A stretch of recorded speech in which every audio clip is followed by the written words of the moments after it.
Do you have sweaty balls or volleyball netty balls? It's time to make them ready balls. The Manscaped.com Lawnmower 3.0 will do the job and clean your knob with its patented no-nick head, so your head will function as desired. Enter promo code Wrestling Future for a generous 20% discount. That's enter Wrestling Future for a 20% discount. Manscaped.com and Wrestling with the Future, going balls to the walls with Manscaped.com and the Lawnmower 3.0. Your balls will thank you, and so will we.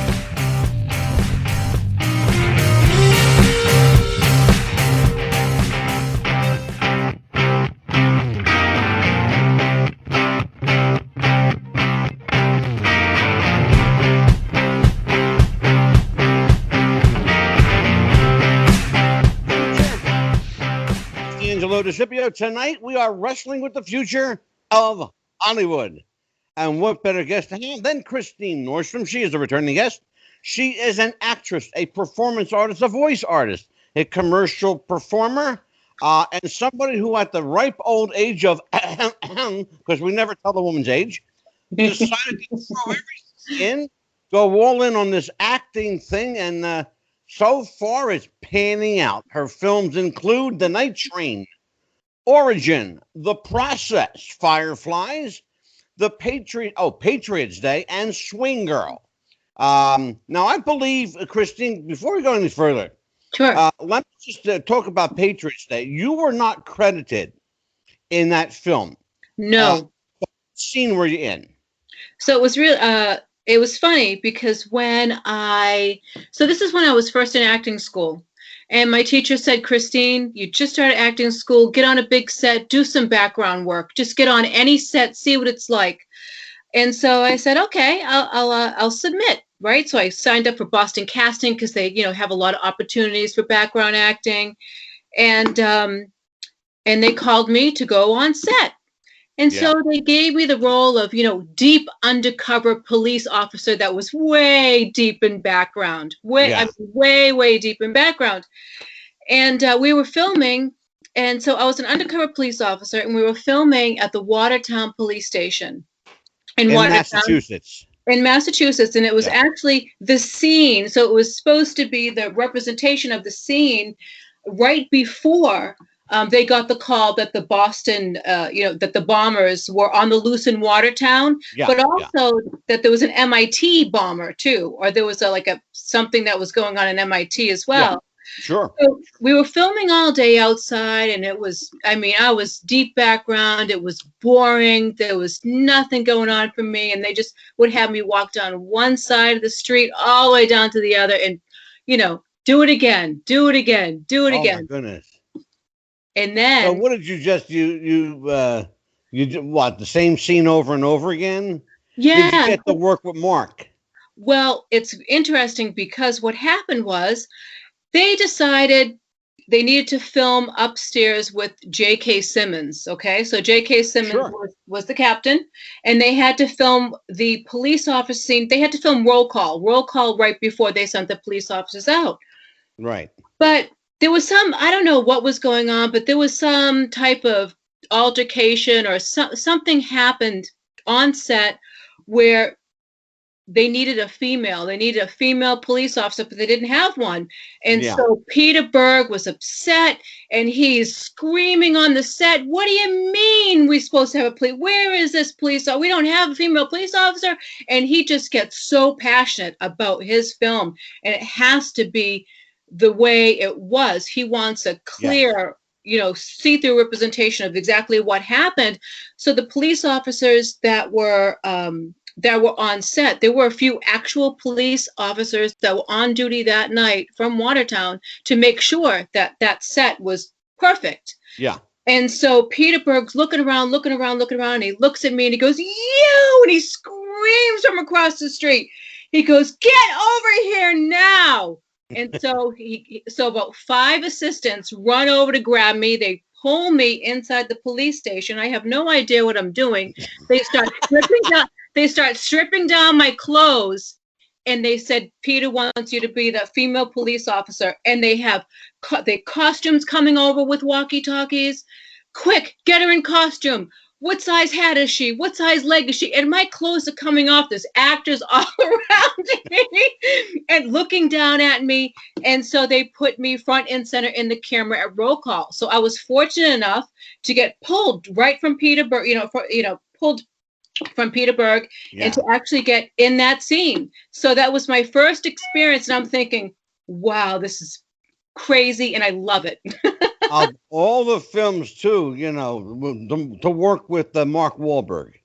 Yeah. Yeah. And it was such a, I have to tell you, Angela, it was such a personable experience to me. First of all, it was my first time on background, first time ever doing anything on a big anything. Sure. But after the scene was filmed, and it was filmed a few times, for safety and for all that stuff. And, I got to hear J.K. Simmons was such a funny guy, and he was telling great stories to us all. And he's such a personable guy, and he's a funny guy. And but after a few hours, we got to leave the set.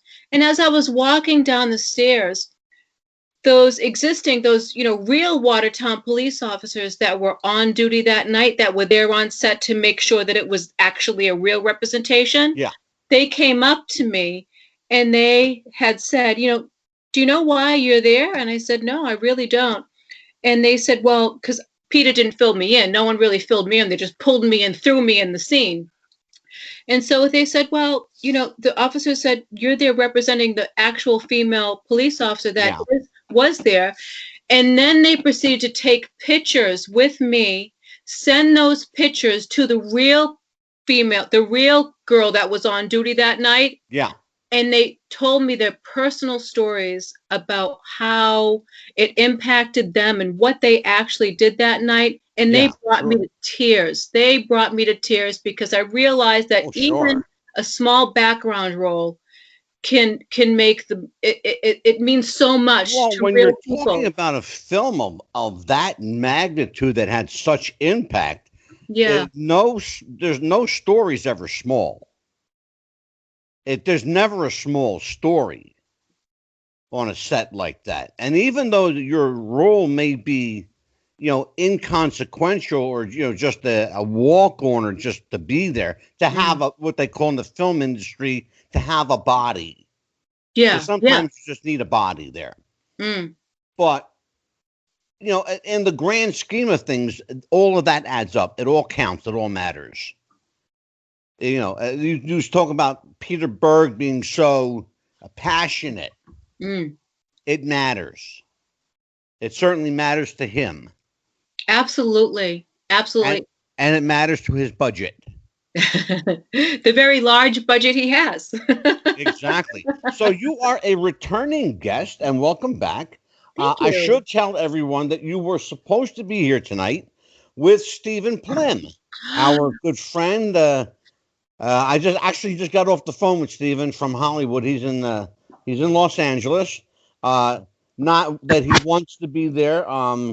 I will forego why he's there, but it's a personal tragedy for him, and he's dealing with a little bit of grief right now.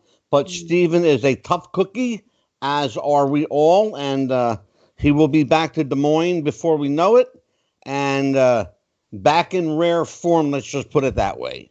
And he told me to tell you, and I quote, "You tell that little girl," I said, and this is a direct quote, "You tell that little girl," I said, "I love her and break a fucking leg." Unquote. Oh, that is so sweet. That is so sweet. He's going through such a tragic time. And he's still reaching out to me, and to hear that coming from you, that's so sweet. Thank you for passing. And he was walking on the Hollywood Walk of Fame, and he tripped over his star. It said Christine Nordstrom on it. So, I am told by a little birdie that you were moved by that little star. I really was. That was so sweet. Let's talk about why a woman in her mid-40s throws everything away and decides to chase the dream of being a movie actress. What prompts the ego, the psyche, or the mindset, or all three, to say, you know what, I don't like my life. I don't want this from my life. I want more.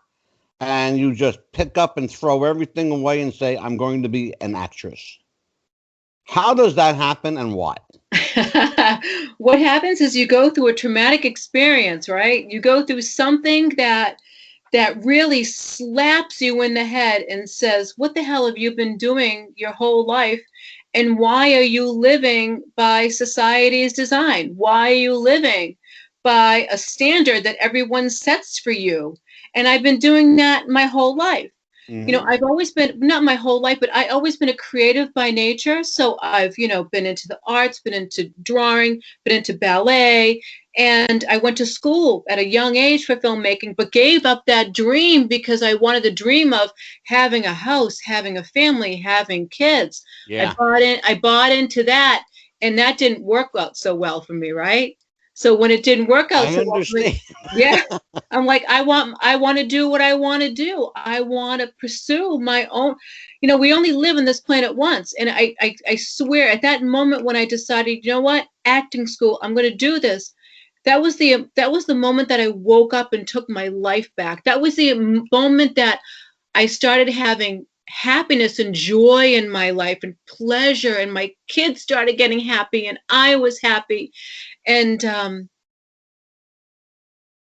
yeah, slapped Well, in and the it head. sounds like whatever happened, whatever the root cause Yeah. was profound enough that it affected you to go out and do what you wanted to do. However, you are a person that, quite frankly, you're up against some obstacles.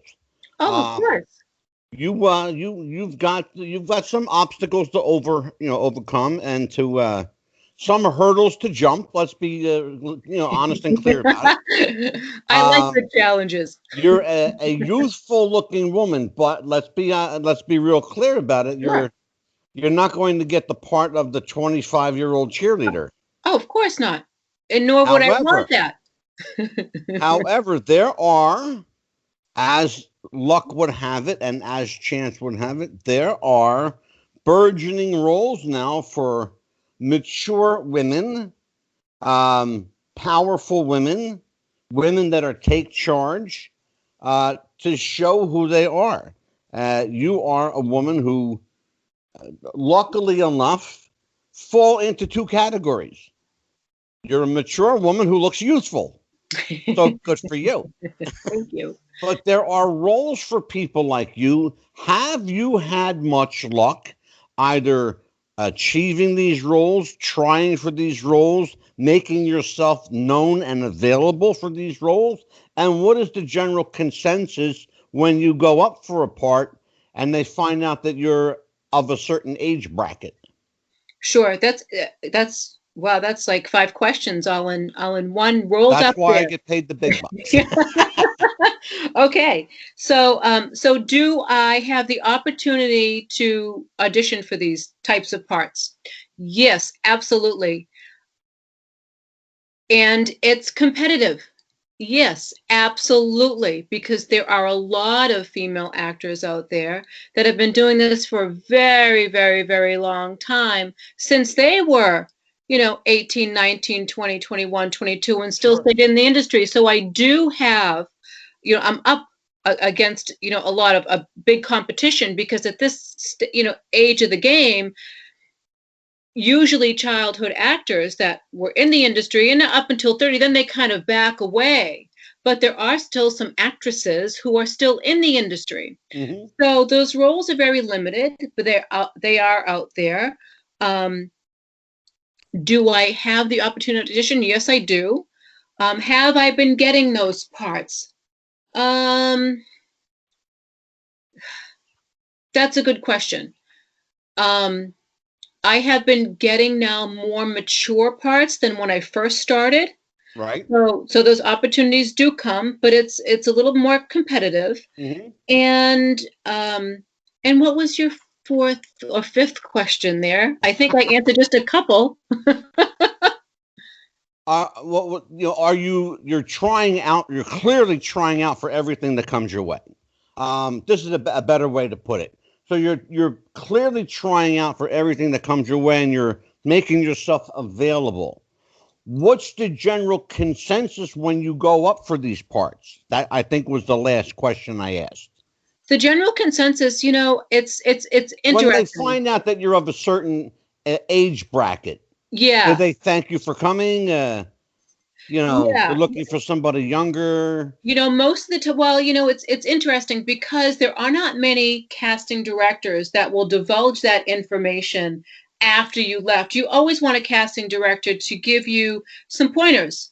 How Mhm. I do, or is there anything I can prove on, in case I do come here again. But a lot of casting directors, once you come in and do the audition, they Yeah, don't. They're done with you. They're done. If pretty they much. don't Yeah. if you don't fit it, unless you have a really good relationship with that casting director will come back to you and say something. Say, if you do reach back out and say, Yeah.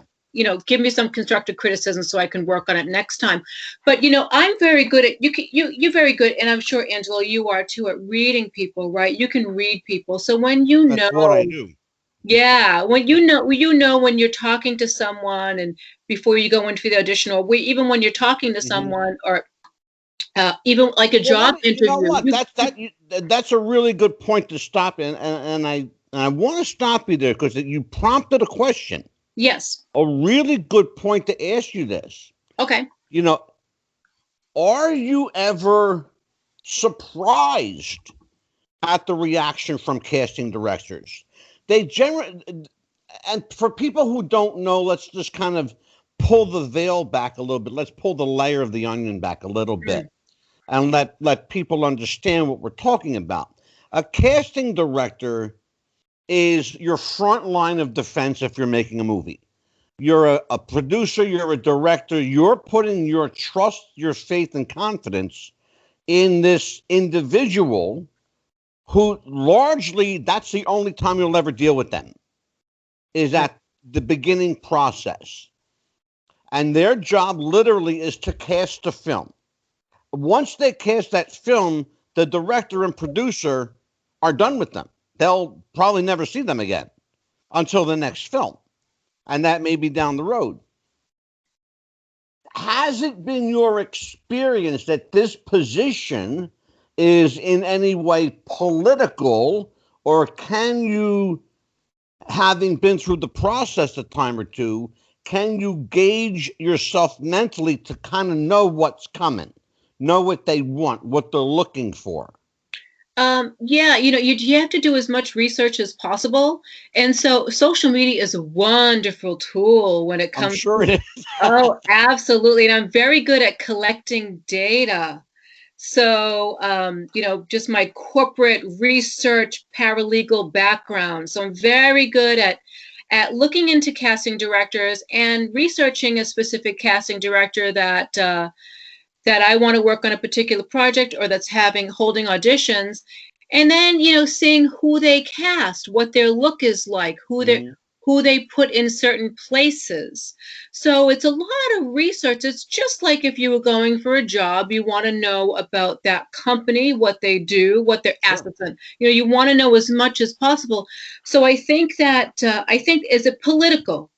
I don't like to get in that political state of mind. I like to get into the mindset of I do my research, I see what that casting director typically casts for what Right. role, what look they like, because casting directors can like a certain look and others like another look and others like Sure. it. So I try to cater to that Right. a little bit, but I still don't want to lose myself. Well, you Um, have to maintain who you are, of course. Yes, exactly.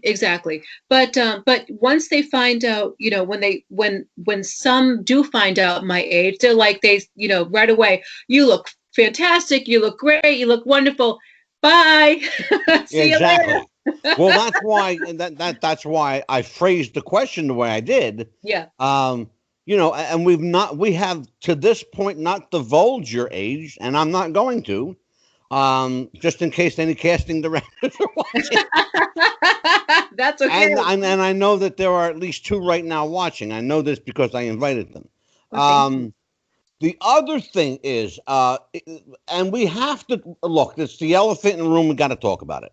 Sure. It is a political business. It is a business based on look. And that's it's 5% talent. It's 95% visibility. That's what the film business is, a visual medium. Okay, you don't have to necessarily be incredibly gifted talent wise. God knows there are plenty of people making a living that have no fucking talent whatsoever. A lot of them working. There's no accounting for good taste in some cases. However, there are a great number of people who have talent and have ethic and have morality, a level of morality that are making a very, very good living in the film business. You seem to fall into that category. I don't see you shortcutting yourself. Although there are people who I'm sure will at some point, if not now, perhaps later, try to play the casting couch game with you. Oh. And I know it's already happened. Yeah. Oh, I know. I can sniff that away. I can sniff that right out. Oh yeah, absolutely. So here's the thing. Yeah. When you get that inkling, when you get a little whiff of that. Yeah. What is the instinct? Do you need the role that bad that you? Oh no. Okay, well let's talk about. Oh no. Let's talk about that then. Let's talk about what roles are important and what are worth staying away from the casting couch for. Careers, by the way, and you know this. This is no secret. Careers have been built and destroyed, incidentally. On the casting couch. Absolutely. And it does exist, ladies and gentlemen. It does exist. It is a real thing. It happens then. It's happening now. It will never go away. The casting couch is a real tool used by slimeball promoters and sleazy producers and directors in the film industry. God knows, I spent a lifetime in professional wrestling, and it exists there. I will tell you straight up, it exists there. Wow. So I know it exists in Hollywood because I've been a part of that sordid world as well. There's not much I haven't done, and I think if you read my bio, you'll understand that. Here's the thing, though. This is not about me. This is about you. You decided, though, Christine, at this late in life, really, like in your late 40s, just to kind of like, I'm going to go, this is what I want to do, and I'm going to go for it. You had to have met resistance from family and friends who said, you're out of your mind, you're crazy, what are you doing, you're throwing everything away. Your response to that? It was funny when I told my mother what I was doing. My mother said, my mother's a little French lady, she's from France. She's very strict, very proper.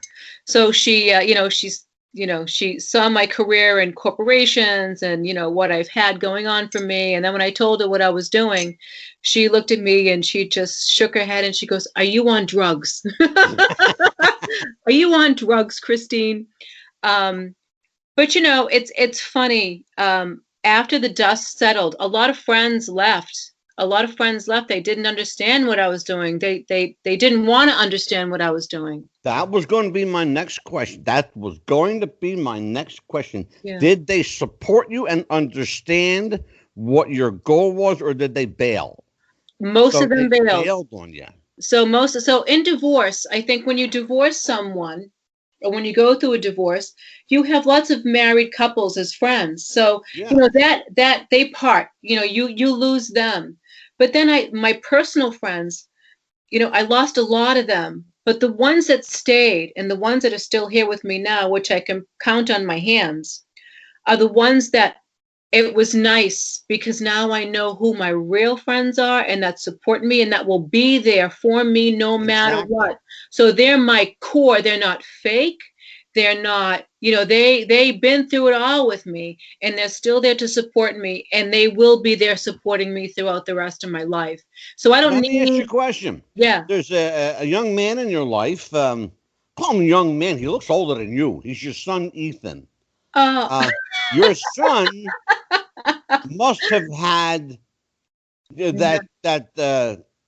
that merry-go-round moment where he thought maybe perhaps his mother was losing her marbles a little bit. What did your son think? my sons. So I have three, but Ethan, Bless actually, your heart. actually, when Ethan came, it was funny. Uh, Ethan, they saw that what I was going through in divorce, and that was really hard on them. But fast forward, they live with me now. They don't want anything to do with dad. They live with me now. And when Ethan went on set with me, when I first started working, he came on set with me a few times. Right. And the kids were fascinated, absolutely fascinated. They thought it was the coolest thing. And they totally 100 support me, like 100% Here's support the me. magic question. Yeah. Here is the magic question. Did you rub off on them? Is the bug contagious? No, no, Really? no. And I'm I was trying. always wanted to find out how much of that rubs off on the kids. Do they want a piece of it? No. Because in the wrestling business, that's what happens. I tried to coax Ethan into going into acting school because Yeah. or modeling school because he's tall and slim and he just I was going to has say, I mean, he looks like your father. He looks older than you. he let his hair grow because he's Oh, home. okay. He doesn't want to get his hair cut because the He excuse is is a that he's the tall kid. He's what, over 6 foot easily. well, he's getting there. He's He's. almost there. Almost there. I was But going to say he appears he appe- he appears to me to be a tall guy. But then again, when you're 5'3", everybody's tall. Um, but he looks like a strapping young lad. So you got three sons, and they're all supportive, 100. gratefully. I'm sure that you're grateful. And none of them want to be a part of the business. That really strikes me as odd. It really, really does.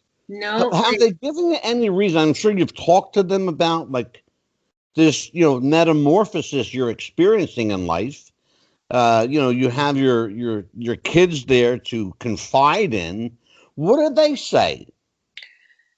they are 100% supportive, and there's nothing. They tell me to go for it.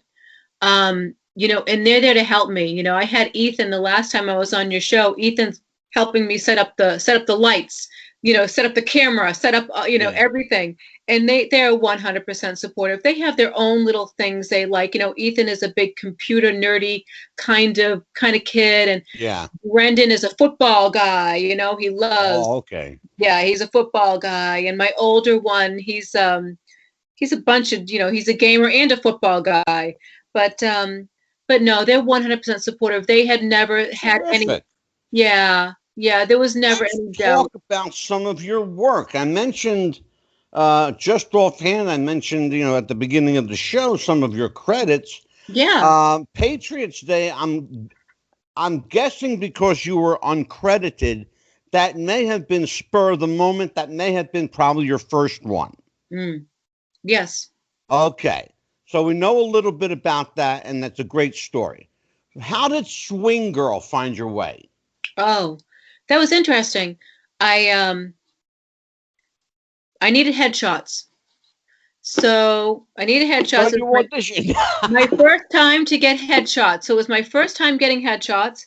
And I just started putting my, the pieces together, right? So when you become something, when you become an actress or when you go into a different industry, you get your pieces together. So the first piece was acting classes, then, getting on the large set as a background person, then putting together my headshots so that way I can, put the larger piece together and start sending out stuff so I can get Yeah. roles. And so I remember It was around October of 2015. I posted one of my first headshots, and I looked like this witchy woman. Like I had this big, long black hair, and I have this grin on my face, and I got my hands in my pocket, and I'm just looking all badass, you know. And a director right away, I posted that photo, and a director, based on that photo, reached out to me and said, "I want to meet you. I have an opportunity for you. I've been working on a script and I think you'd be perfect for it, but I want to meet you first." Great. So someone from the industry took me down to meet him, and she was a producer, and we sat at had some coffee, and he asked me to interpret and do these few things, recalling some emotions. Sure. And I did that during it, and he said, "You got it. That's what I'm looking for." Yeah. And I worked so hard for that role, so hard, because I had to cry on cue, cry on camera. Yeah. And that was Are you one who can recall sense memory? And if you're an actor or actress, you understand what I mean when I say sense memory. absolutely, So absolutely. tell everybody what the hell I'm talking about. So you create these situations with your character. You create these memories. It's like emotional recall, sensory recall. You create these fictional stories so you can write down these situations with your character, and you can talk about what your character goes through that stimulates a certain emotion. Exactly. Yeah. And I did for this swing girl. I remember doing an emotional recall, um, that I had, in the film I had a daughter, and the daughter winds up dying. She died. Yeah. And so you can't think about your own children dying because that would mess with you psychologically if you would have. Exactly. So you have to do this fake scene. So I remember doing a fake scene for her, which was very difficult. And as I was going through it and crying based on my sensory work and in the film, the camera was rolling and rolling. They called cut, but I couldn't get out of it. I was still crying and crying. Yeah. The director comes over to tap me, and I said, "Leave me alone," because I was still in character. That happens, and it's a dangerous trap to fall into. Yeah. There are for people who really understand what sense memory work is. Understand Stanislavski and the Strasberg method and the Meisner method. Oh yeah. And people like that, and even Stella Adler and Una Hagen, some of the great acting teachers have all based the core of their work around your real life. So when Christine talks about having to pull real emotion for a fake part, it's a slippery slope because sometimes it will screw at you, in your head. Oftentimes it's easy enough just to get out. Right. That's easy enough to get out. Right. The problem is when it becomes difficult and it affects you to that level where you swipe away the director and say, "Get out. Don't let me. Go away." Exactly. Like Christine Nordstrom did. So do you prefer one method over the other? And give people an example of, for example, give people the difference between, let's say, sense memory, Strasberg style, and sense memory, Stanislavski. Okay. Well, those are two, you're both pulling from emotional recall. Yeah. And let's see, you're both pulling from emotional with Stanislavski, though. Stanislavski is more physicality. So I think with Stanislavski, you're dealing with more the physicality of the character. So you're doing you're working on the character's physicality, the character, you're doing the background work. What date and time is the spine of the film? When did that come from? did this person work as a construction worker? If so, does he have calluses in his hand? How Yeah, does that feel in your hand, right? How does that exactly, feel? exactly. And It's a very a unique form of acting preparation, and it's really at the core of it very emotional. Um, were you prepared for that onset of emotion when you threw yourself into that part, or did that catch you by surprise? no, it didn't catch me by surprise. I had a really fantastic acting teacher and coach, Alessio Capoletti, out of Providence, and Hmm. he would get us into. He trained us before we get into that depth, those that deep of emotions. He would train us to slightly get our feet wet a little bit with a little bit emotions and then come Yeah. back out again. And so he trained us very carefully because he had to make sure that could psychologically handle it, Hmm. because some acting students that were in class couldn't handle it and they would want to punch out their scene partner. I mean, they Yeah. couldn't, No, because I understand. with Yeah. anger they couldn't get past the anger phase. They went so deep and internally Yeah. that they actually took it out on. So there were some situations that were scary, but my acting coach was fantastic about helping us get in and out of those characters and in and out of those emotions. And Yeah. we had to carry these little reminders on our body, so that way when we were acting or in these scenes, that we could easily pull out, let's say, a picture of something from my real life, like a Yes. picture of my son, or like a little locket, that I would Sure. wear that my husband gave me, or something that would remind me and ground me about who I was, so I could Exactly. get out of that character. One time, the first time, from especially that one, it took me 2 days to get out of that character. I mean, at Well, first, let's talk about that. You just said something that people can probably resonate with. That we are all familiar with Jim Carrey's work on Man in the Moon, where he played Andy Kaufman. It took him months, literally months, to shake Andy Kaufman's persona from his real personality. He became Andy, and it really psychologically screwed with him, even to the point where today, if you look at Jim Carrey, he's not the same guy. He's really not. And I've known people who have lost themselves. Fortunately, they're back, but who have lost themselves in parts. You're talking about something that happened to you for a 2 day period. I can not even imagine losing myself for 2 days, let alone 7 or 8 months in the case of Jim Carrey.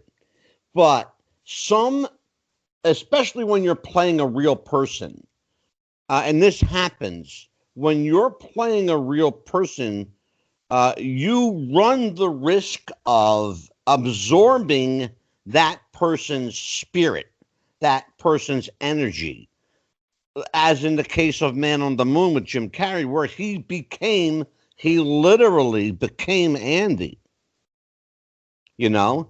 he And did. his grounding, to use your words, his grounding was to be reminded of Tony Clifton, another character that Andy Kaufman portrayed.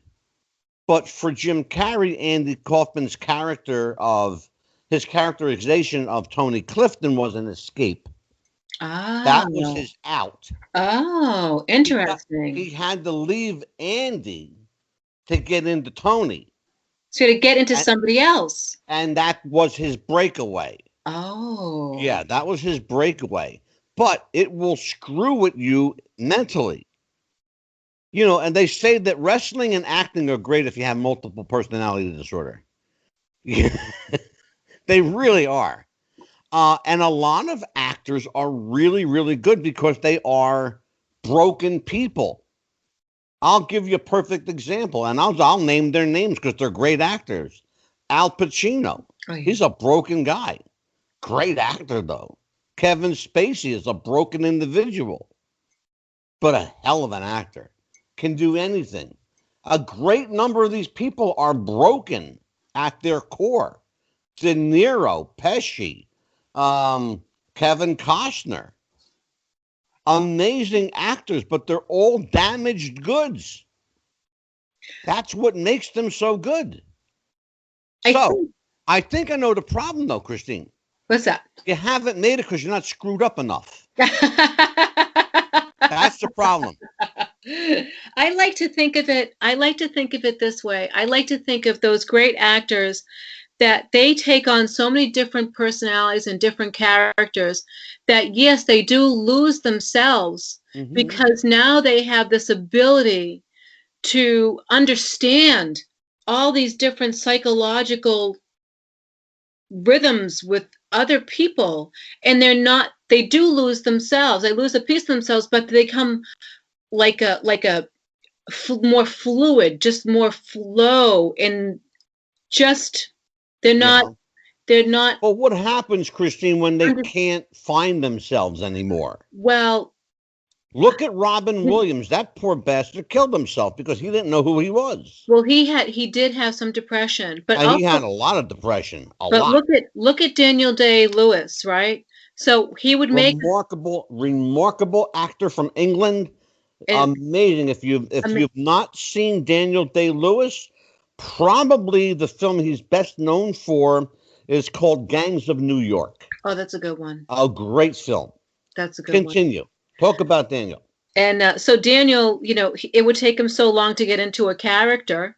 And, I don't know the full story, about Daniel. I don't know him personally and what he would go through to get into a character. I don't know the techniques, but, I understand that after he would leave a set or after the production was ended, that he would go off someplace and just do a regular job, just a regular, like a cobbler or a carpenter. That's exactly what he would do. Do regular work to get back into everyday life.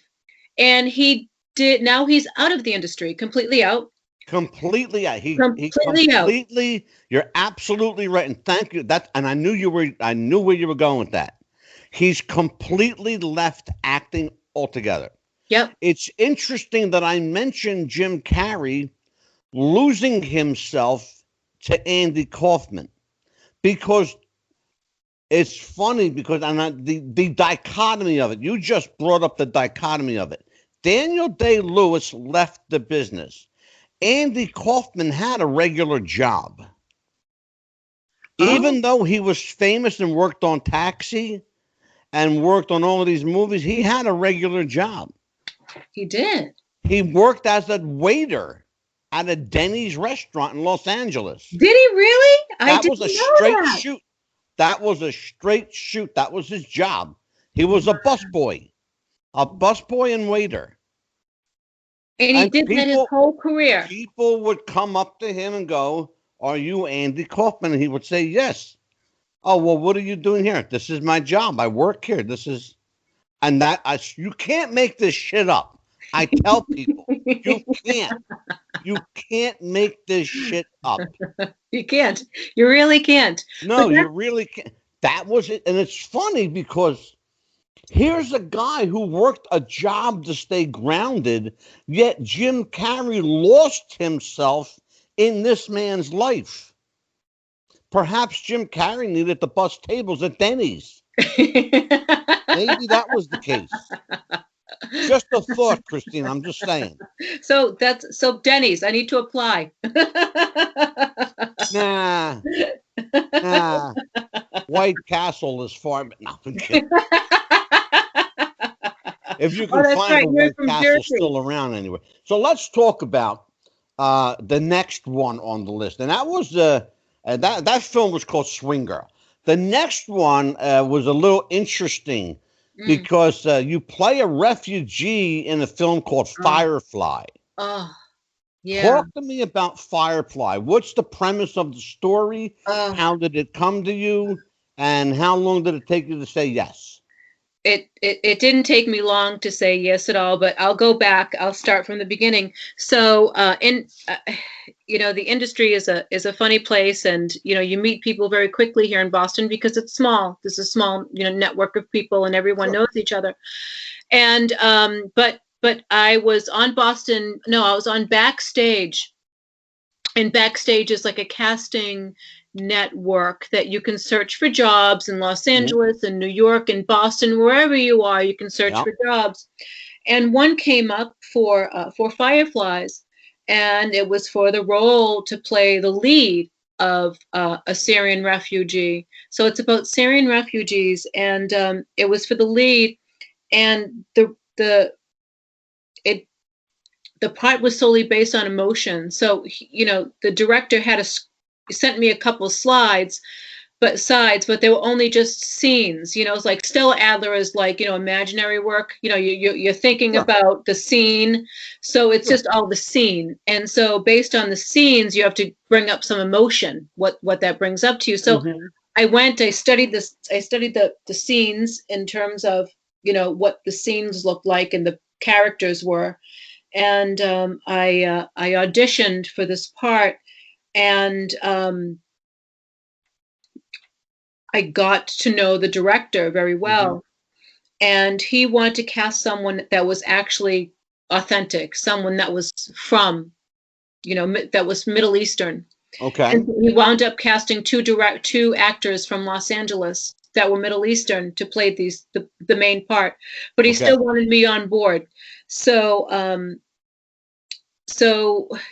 was blessed to get a part there, and it was the film was so touching. It was such an honor to work on that set, because the film had to do with Syrian refugees that were fleeing the country because of bombing and had to cross had to cross the sea, right, to safety. Yeah. And this is still happening, and it's going on today, and it's just awful. Oh, awful. God, yeah, sure. These people are just going through, and and the two people that were from Los Angeles, they have this background, and they're from these areas that are just, it's just heartbreaking. I just want to cry right now what they have gone through, and their family has gone through to get here. And so how much did you have to invest emotionally in this part? And it wasn't a huge part. No, it wasn't. A lot of the footage got cut. And that was fine. But I had to invest a lot. And the director threw some things at me, some twists and turns at me, which I loved the challenge. And on the day of the set, I had a husband, and in turn, I found out that my child drowned. Our daughter drowned in the sea. And my husband, my husband dies, and I die, and so I had to. And I, when my daughter, so we're traveling and crossing the sea, and we're filming in a lake, and I find out my daughter doesn't make it, but I have to wail. I have to cry and wail like someone from Syria, like someone, there's a certain ritual that you go through, but I have to be physically exhausted. I'm going through hypothermia, and my daughter dies, and I barely have enough energy to do anything because I'm slowly dying myself. I'm slowly freezing, but I have to learn how to wail. So on set, I had to research this, and it was heartbreaking to watch this footage of how you grieve a child. Yeah. And that was really heartbreaking. And it's a cultural thing we should point out. Of course, talking about Syria has been and will continue to be a war-torn part of the world. No getting around it. It just is.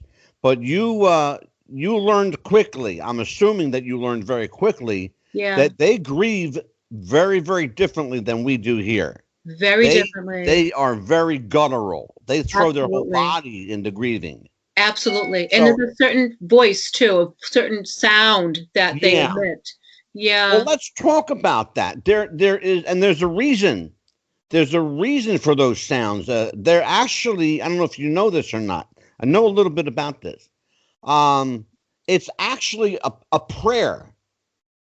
They're praying Right. as they're grieving. Right. So explain that process here. A woman from Boston that's never been to the Middle East, to know firsthand, but you're getting your info from, I'm guessing, a videotape or a clip. Right. So what are you having to glean from this, and when was that the aha moment where you went, okay, I have this now, I know how to do this? So it was actually the day of filming.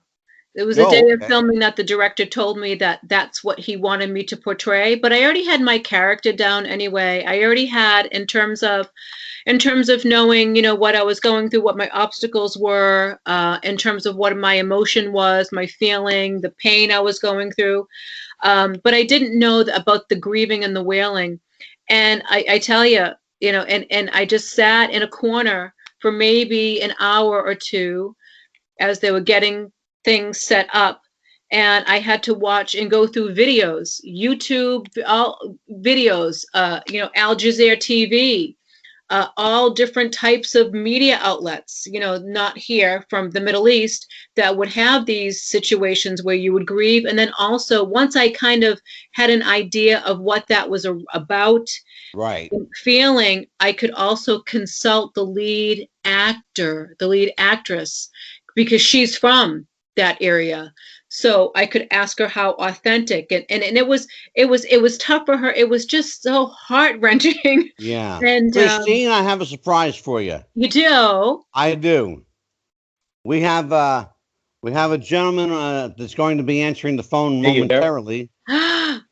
Hello. What's that voice? Do I know Are that you voice? there? Hello, guest.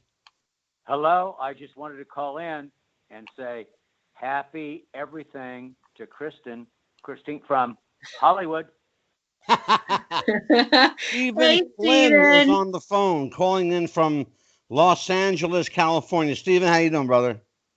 I'm good. I screwed up on my numbers there, but I wanted to call in. I know I'm not supposed to, but I was so excited Who and says you're so not supposed to? This is enthusiastic. Christine. She's a buddy. Yeah, Christine, she's my baby, and I just wanted to call in and go to all your viewers how wonderful she is. She's Oh, gentle as a lamb. She's stronger than a lion. She's Christine Nordstrom, man. I mean, class, talent, look, attitude.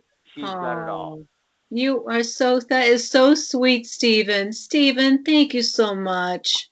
It's Well, so I hope nice to And hear we're your voice. for the one or two people that living under a rock who don't know who's on the phone, Stephen Plym, of course, extraordinary entertainment manager, man about town. Normally, Stephen is dealing with a personal grief right now. We will not discuss that, and we will not disclose that. But Stephen is a man of his word. He said he was going to call in and talk to Christine and I, and we just Stephen, I wish you safe travels when you get back to Des Moines, Iowa. Um, we will be here with open arms waiting for you, and and I hope that the pain subsides for you swiftly. Thank you, Angelo. You're the best, and you're just the best. And while you have Christine on there, I just wanted to call in, not butt in, but call in. And I'm telling you, all your viewers, I hope, are we on the air right now? I hope. We are on. Yeah, we're Okay. here. All you, We're all, here. all I want all your viewers to know that Christine Nordstrom is as gentle as a lamb and stronger than a lion. She is going to be, class, talent, look, She's a attitude. tough She's cookie. got it all. She's got it all, baby. Nobody can Oh, stop her. Steven. Nobody can stop her. She is just something else. And I've been in this I'll business tell you what. almost 40. I Uh, told everybody I was going to grill her like a steak tonight, but it's kind of been like baking cookies. It's been sweet all around. Oh, you well, guys are so nice. knowing Christine from the small time that I know her, she could grill you, man, and grill me. She's the best. There you go. I don't want to bring that Christine out. Well, Well, Stephen, I'll listen, tell you. I know that you've got a lot on your plate, brother. I'm going to let you go. We just wanted to touch base with you. Thank you for hanging out with us for a few minutes. You'll be back in a couple of days, I'm guessing, and we will have you back on the air so people can look at your pretty face and talk about life in the world of Stephen M. Plym. M stands for money, by the way. Well, beautiful face is a euphemism, but I'd like to be back on with my girl Christine. 'Cause Absolutely. I'm Aww. telling Listen, I know people around here. I could arrange this. I can make that happen. I want all your before I close out, I want all your viewers to hear this because I know there's a lot out there, okay? I want to say something to all your viewers. Yes, Christine Nordstrom, okay?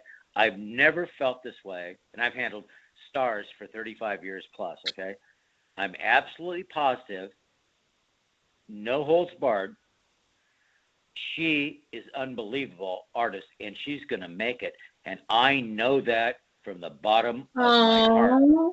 Stephen, can I tell her? Stephen, can I share, Stephen, a little bit of our private conversation with her? Can I tell her what I said? Anything I you told want, baby. Stephen that you remind me of a young Bonnie Bedelia. Who's that? She's too young to remember, Stephen. I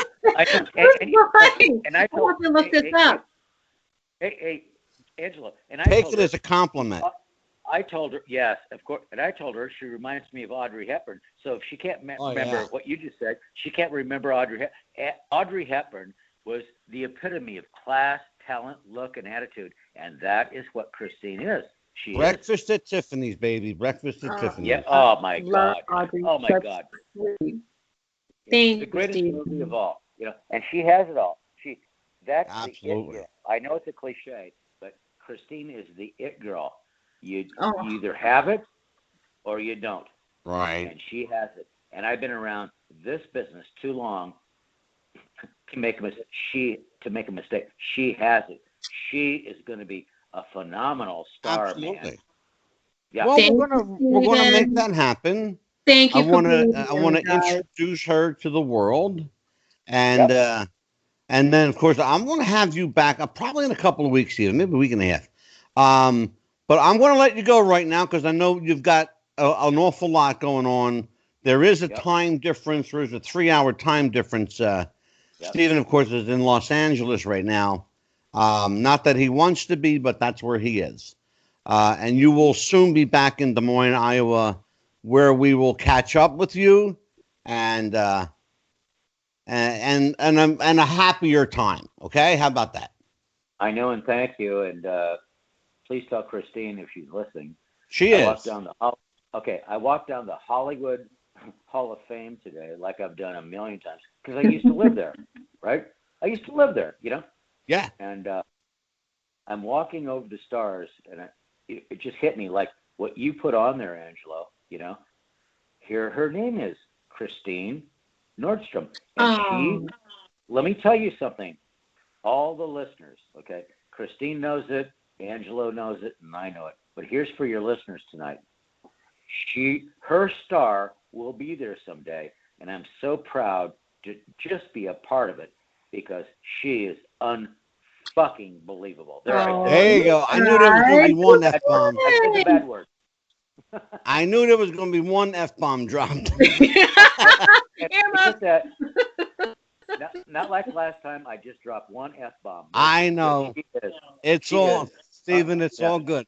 I got news for you, brother. I've really been on my best behavior tonight. I haven't dropped any. Ask Christine. She'll tell you. I'm not one. Not one. Not one. Very proud of myself. Well, I'll drink to that. Of course, I'll drink to anything. But he only drinks when he's alone or with somebody. That's my line. Or when there's a circus in town and when there's not. That's the only time I drink. Well, Stephen, we love you, brother, and I'm going to let you go. Okay, thank you. You got it, bro. We'll catch up when you get back, okay? Bye, Stephen. Thank Take care, you. Stephen. Christine, Take care. I love you. Christine, I love you. Way to go, baby. Thank you, Stephen. Thank you for all your well wishes. You go take care of yourself, okay? I will, and you too, guys. Great show, and Thank you, congratulations. Stephen. Take care, brother. Okay, Bye-bye. baby. Bye-bye. Bye. All right. There you go. You know, we couldn't get through the night without talking to Steve Plym. Thank you for bringing him on. We spoke earlier. He was going to try. He called in the wrong number, though. He called my cell phone instead of the studio. So, there you go. That's all good. So we were talking about the refugee woman. So it was a pretty emotional role for you. Yeah. But it wasn't a huge role. No, it was bigger. It was supposed to be bigger, but we cut a lot of, the director, that's what happens in film, right? You get a part, you do the acting, and then the director when he's doing post-production, he's like, no, ask you a question then. How do you, as the actress, as the performer, how do you, knowing at any given time that a part can be cut down or in some cases completely eliminated? Yeah, absolutely. Thrown out. Yeah. How do you make your mark on that film? It's tough. It's like this one. This was my first time that ever happened to me, where I prepared so long for a character. I did a lot of work for a character. I mean, I was drowning in a lake, at 1:00 in the morning, and I had to drown over and over and over and over and over and over and over and over and over again. I had to wail and do all these things. And so I thought this scene was going to be much more intense. So this was my first time where I actually had that realization. Yeah. That the realization that, hey, if I go on a project, it's up to the director whether he wants to keep me in there or not. I might get the part, but they might just completely exclude the part. And so there's nothing you can do. You feel helpless. There's nothing you can do. And sometimes cutting a small but crucial part can make or break a film.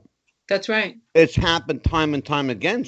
We can just, throw out one name after another of films that would have been different movies had they kept or omitted certain parts. I'll give you a perfect example.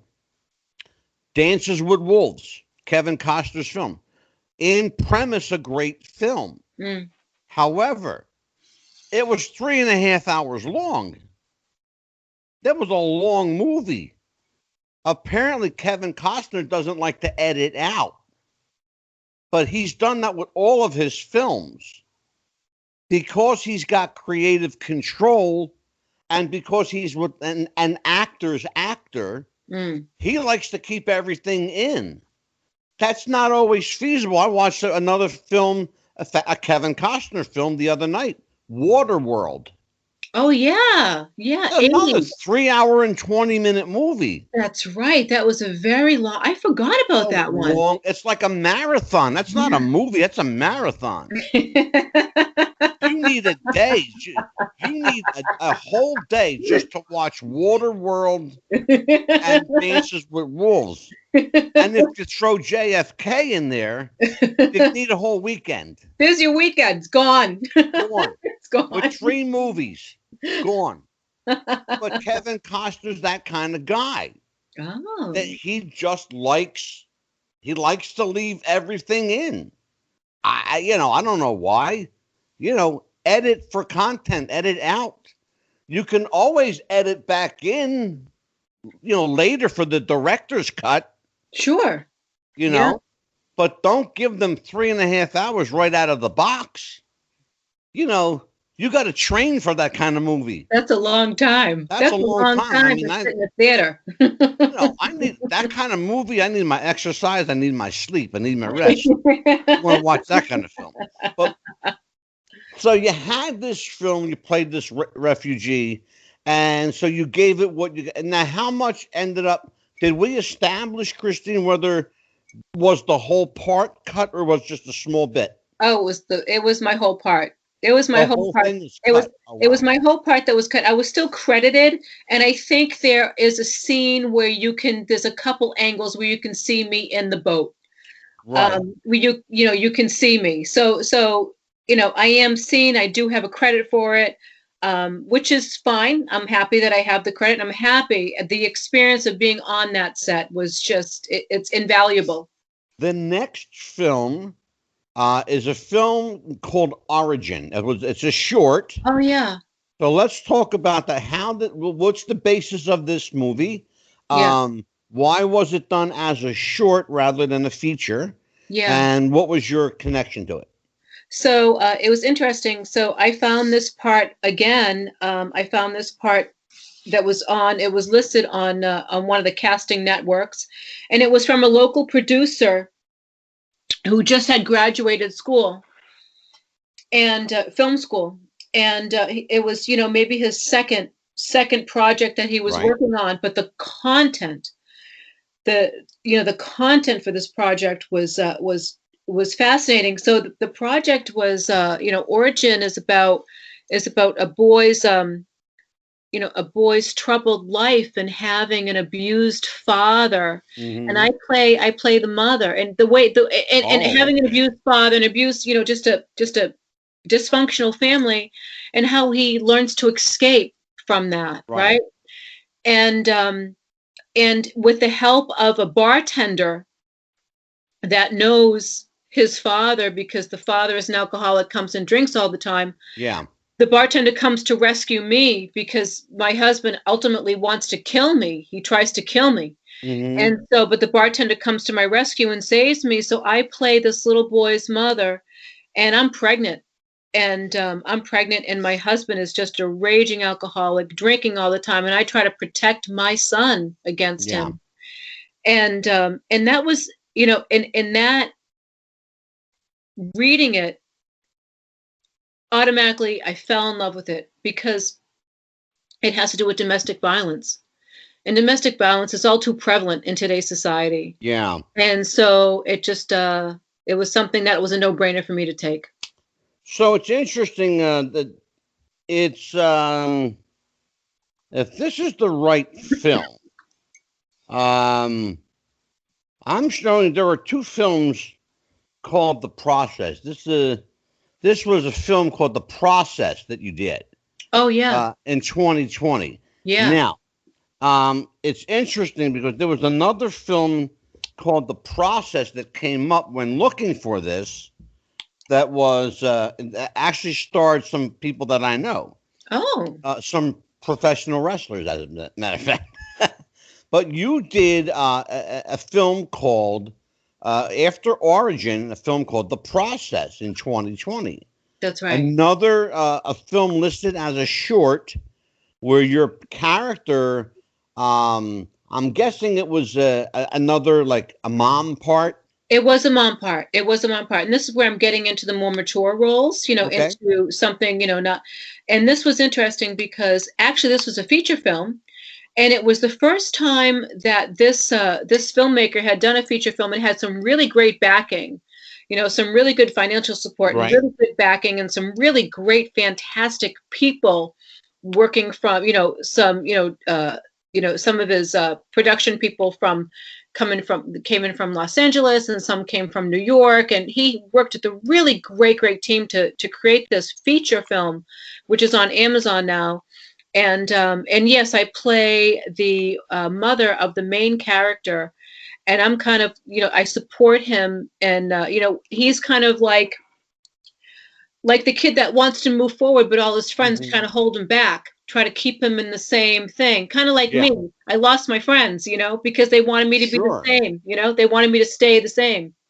Well, how much realism did that create for you, and how much realism did you create for your character in turn? And was it a moment of reckoning that you realized what was happening at the time?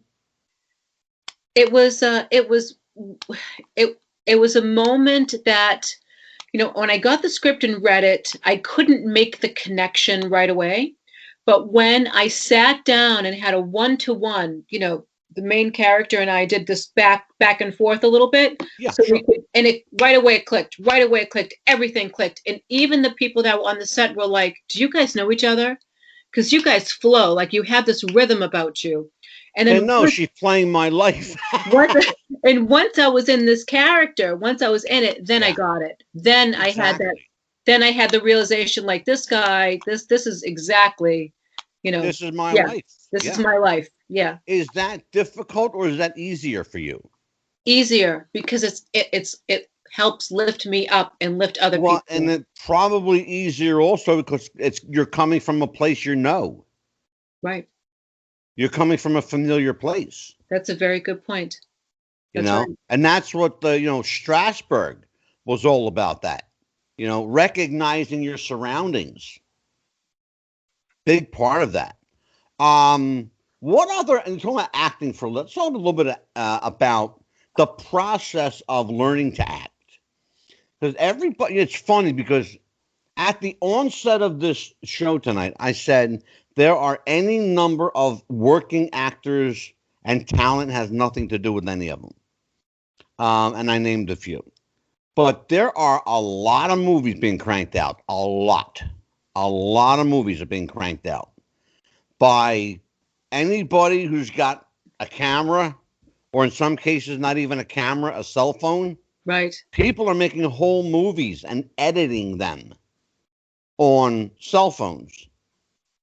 So the acting process and the process of learning to act is as different now as it has ever been in history. Absolutely. There was a time that you would go and learn from Stella Adler or Right. Uta Hagen, or you would go and sit with Lee Strasberg, Right. Or Stanley Meisner, or people like yeah. that, right? Now, that's passe. Right. Now it doesn't matter. Who'd you learn to act? Who was your teacher? I just watched videos on YouTube. Right. Okay. Right. Right. Look, it happens in the world of wrestling. How'd you learn to wrestle? I used to watch YouTube a lot. Really? I don't want you. Thank you. Thanks for coming. Yeah. I think that but let's talk about that. I want to talk about the process of acting because it is a dying art form. On this show, and you've been around us long enough to know, we started out as a professional wrestling show. But wrestling is, let's just be honest about it, it's theater. It's acting. So there's a great similarity between what my people did and what you do. You're performing a character. But we teach our actors, called quote unquote actors, our wrestlers, we teach them how to wrestle. We teach them learning the process of falling properly so you don't kill yourself. Selling an injury, how to make yourself look like you're getting killed when you're okay. It's a performance art. And that's what acting used to be. It was a process. It's no longer a process. Now you've got anybody and their brother who think they can make a movie and do it effectively. Talk to me about the frustrations you find in that scenario. Okay. Because it frustrates the hell out of me, I'll be honest with you. Well, I got to tell you what's really frustrating me right now is I thought wrestling was 100% real. I didn't know that you had to do all these theatrics. I didn't know it was pretend. I thought it was real. Angelo, my heart just sank. I got a friend of mine named Bill Apter. Shout out, by the way, to Bill Apter. He wrote a book called Is Wrestling Fixed? I Didn't Know It Was Broke. That's the name of the book. Is wrestling fixed? ? I didn't know it was broke. Yeah, that's the name of the book. I swear it's a great book too. But the gist of what I'm saying, you can relate to. is that there are people who have no place in front of a camera, just like there are people in my industry who have no place in a professional wrestling ring where they very well may kill themselves. It's theater, but it's athletic theater. It's physical theater. It's performance art, yes.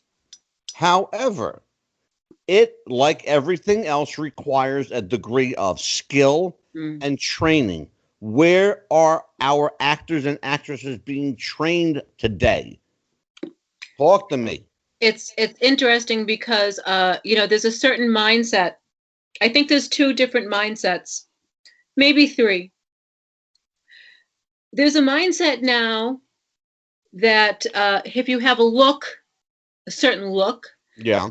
that you can get the part because a Sure. casting director is looking for a certain look. They don't necessarily care about your acting skills. Maybe you can do a couple on-scene camera workshops and they like your look, Right. and then they're going to carry your look through in movies. I'm not going to name actors that are out there that do this, but they play the same character because they're themselves, and they Sure. play that in all their movies just because they have a look. I will tell you, Robert De Niro does that. Joe Pesci does that. Al Pacino does that. They are playing every movie they do. They're playing themselves. I watch Robert De Niro in 10 films. I'm going to see the same performance in 10 films.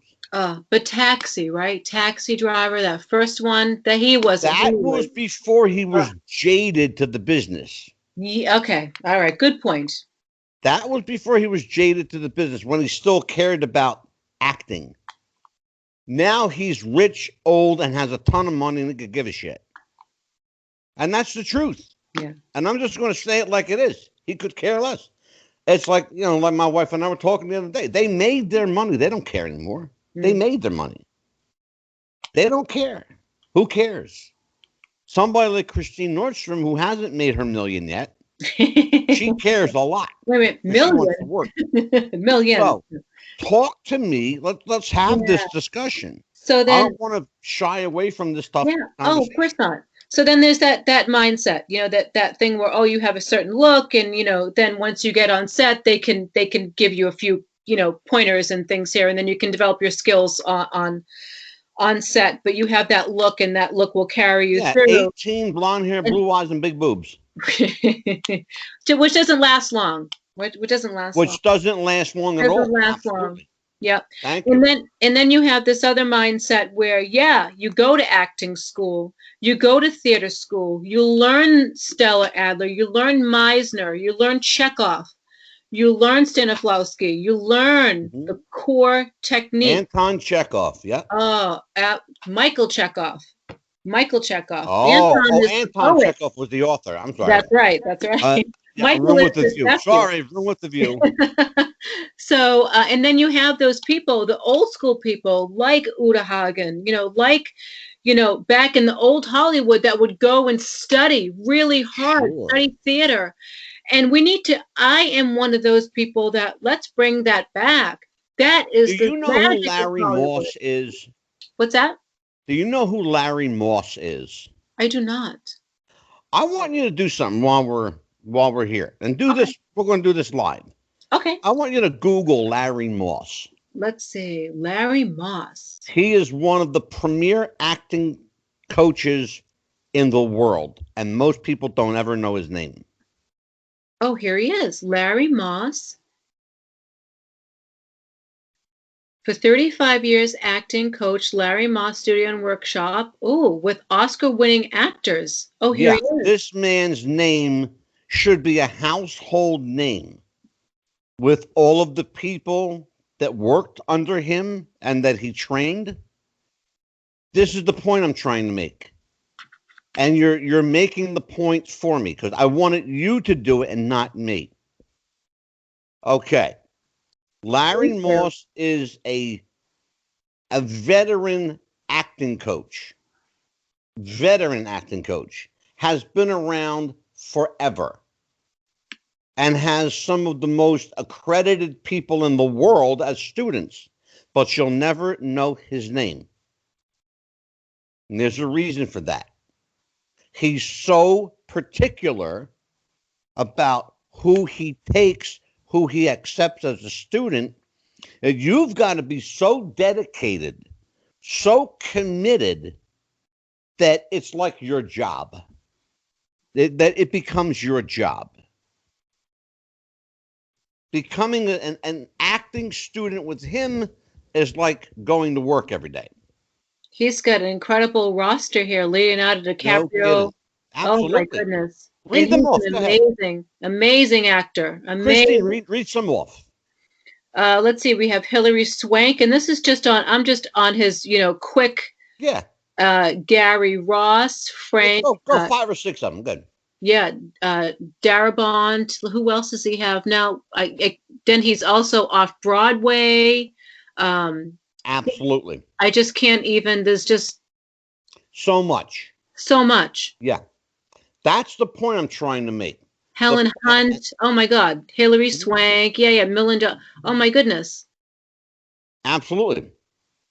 Toby Remarkable. Maguire. This man has a remarkable resume, but most people will never know who he is because if you're not committed to the business, if you're not committed to the skill and the heart and soul of an actor, he doesn't even want to talk to you.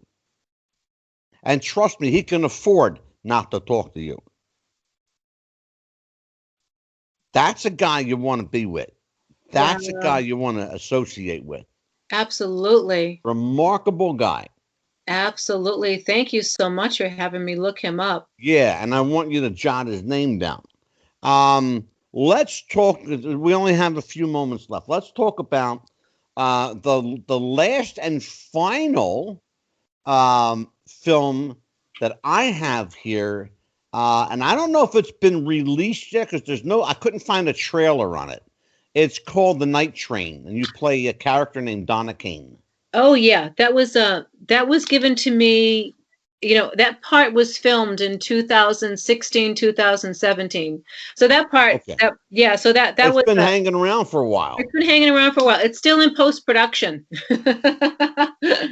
So, 4 years later, that happens with some films. Some films get tied up in post-production for an awful long time, and you don't know when it's gonna come into fruition. And that's a part of the other part about the acting industry is that you can take on a role, but you might not see that film for the next few years.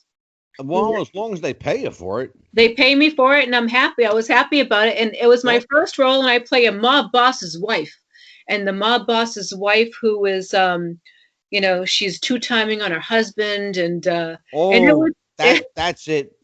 She's going to get whacked. I can tell you right. Oh, but it turns out that I was actually, so my husband was just living off of my coattails, right? Because it was my father who was the mob boss. He was the big guy. It was my dad. Okay, gotcha. So your father was the godfather.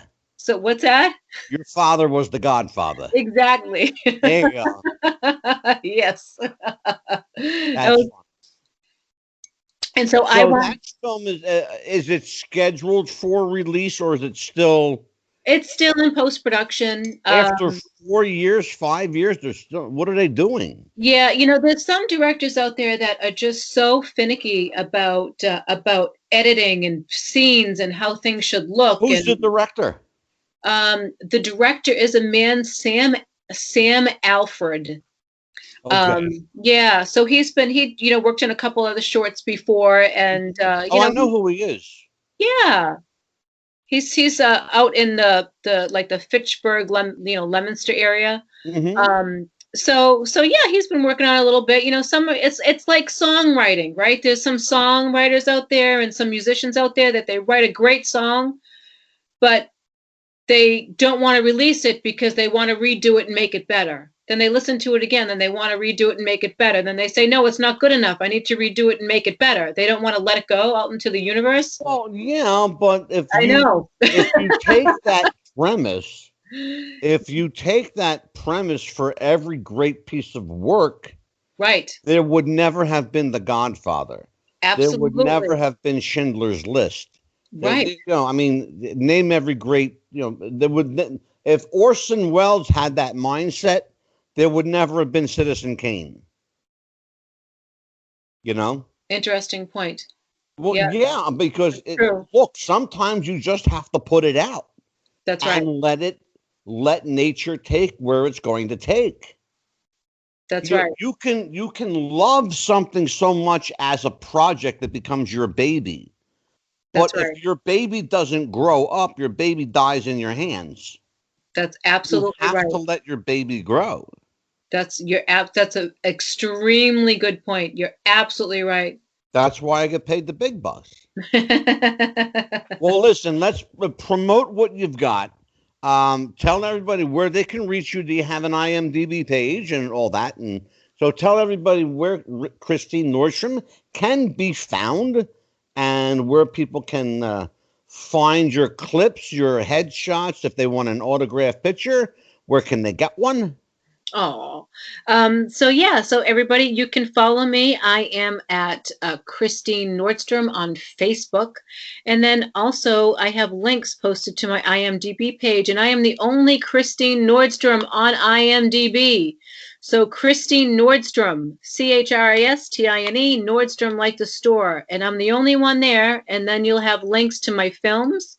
You'll find links there also to, I think, some other channels, whether it's Instagram and Twitter. Instagram and Twitter, you can find me at a little underscore Nordy, like Nord, NordY. A little Nordy? A little Nordy, yeah, like Nordstrom, kind of like a play on nerdy, a little Nordy. I thought maybe a little naughty. Well, however way you want to take it. Only when Stephen Plym is on the show. Oh. That's the only time Christine Nordstrom gets naughty is when Stephen Plym is on the show. Oh, I don't Which get he naughty. will be back in a couple of weeks. Cover my ears. So you're okay. You're all good. It's all good. So we will tell everyone, hit her up on Facebook, Instagram, Twitter. She's really easy to find.